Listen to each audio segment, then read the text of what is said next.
Namaskar. Today I will take something on the economic development of India. At the outset, India is not a nation state as European nations are like.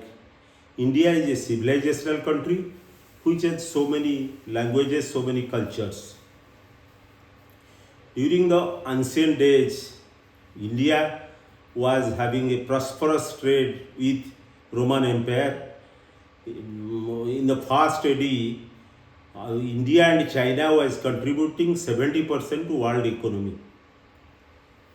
During that time, there was a Silk Route from China to Western Roman Empire, whereas the Indian silks and muslin and gunpowder and others were being exported to Europe. Due to Indian attraction of Indian wealth, Alexander the Great, the first invader, came to India. Though he invaded, but he could not stay here, he went back. Thereafter, India was peaceful and it was a prosperous country having trade with European nations. Thereafter, the due to advent of Islam in Arab world, Muhammad bin Qasim is the first invader who came to invade India, being attracted by wealth, and he defeated the Sindh king Raja Dahir, but he could not stay here. He also went back to his country. During that time, there are Delhi Muslim Sultanate who are ruling the country, and India was prosperous. India was contributing very large portion to the world economy.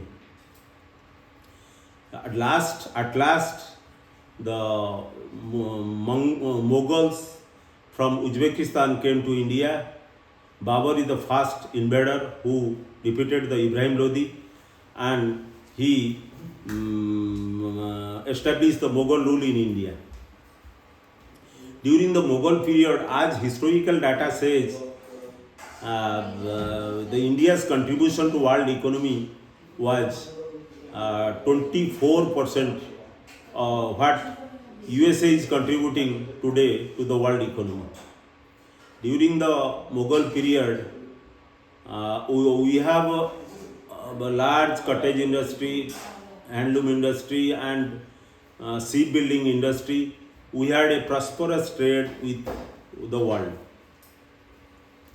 If we will go to see the monuments of Mughal Empire, such as Lal Killa, Taj Mahal, Humayun's tomb, Fatehpur Sikri, Agra Fort, all these indicates what was India's wealth during the Mughal period.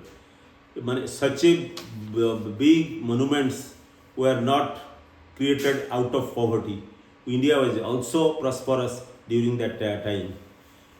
During that time, also there are some Muslim invader from Arab world, Nadir Shah, Taimur Lang, and they also came to India for its wealth. At last, a English trading company, East India Company, came to India during the Jahangir's period. That East India Company came to India to being attracted by Indian wealth. They during the trading, they also established the British rule in this country. During the British period, they literally looted this country. They have established the railways to take our raw material and produce the finished product and sell them to India. They are civil servant. At that time, were highest paid civil servant in the world. During that time, they destroyed our cottage and handloom industry, and industrial revolution came in England. They destroyed our industry. We became the poor country. and they prosper due to our raw material. During that time, due to famine and drought, millions of Indians died. They don't bother about the death of the Indians. When they left, India is poor and downtrodden and poverty-stricken country. It was having life expectancy of almost 30 years, and literacy is 20%, and income, per capita income is $250. $250, sorry, it was 250 rupees. Then came the independence in the 1947. Pandit Jawaharlal Nehru became the first Prime Minister. He was having a socialistic bent of mind. He followed the socialistic policy, which may be necessity at that time. He established the core industries such as steel plants, multi-purpose dams, and premier educational institutions such as IIT, IIM, ISRO, and all these things.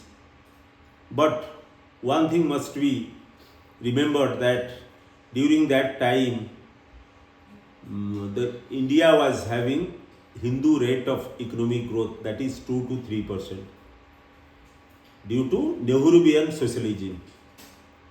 After Jawaharlal Nehru, his daughter Indira Gandhi came to rule this country. She was also having a very socialistic bent of mind. She also followed his father's policy. She nationalized the 14 banks in 1969, and she abolished the privy purses, all these things. Well, at last, in the early 90s, a visionary congressman, Dr. P.V. Narasimha Rao, along with Dr. Manmohan Singh, they initiated a economic liberalization to accelerate the economic growth. They abolished the license Raj, Kutta Raj system in the Indian economy, and they invited the global FDI to India. From the 1990s, we are having 7 to 8% of economic growth in India. Till now, we are having the major economy with highest economic growth. But here I will give another example. During the 80s, India and China were having same economic development, but their per capita income is $14,000. Our per capita income is $2,700 per person. Why there is so much difference between Chinese economy and Indian economy? They were a communist country. They followed their policy without any opposition. But India was a democracy. Here we could not achieve so much economic growth. Now our government is telling that India will be Vikasit Bharat by 2047, almost after 100 years of Indian independence. This is the discussion in the government, from government side. What is Vikasit Bharat? We will be developed country such as USA, Britain, France, having $30,000 to $40,000 per person, per capita income $30,000 to $40,000 or more. But some economists are doubting this forecast. They are telling that there will be a middle income trap. Many Latin American countries, though developing, but they underwent the mid-income trap, and they remain there $5,000 to $6,000 per capita income there. So, but some economists are advocating that India was having 7 to 8% growth rate, a large economy.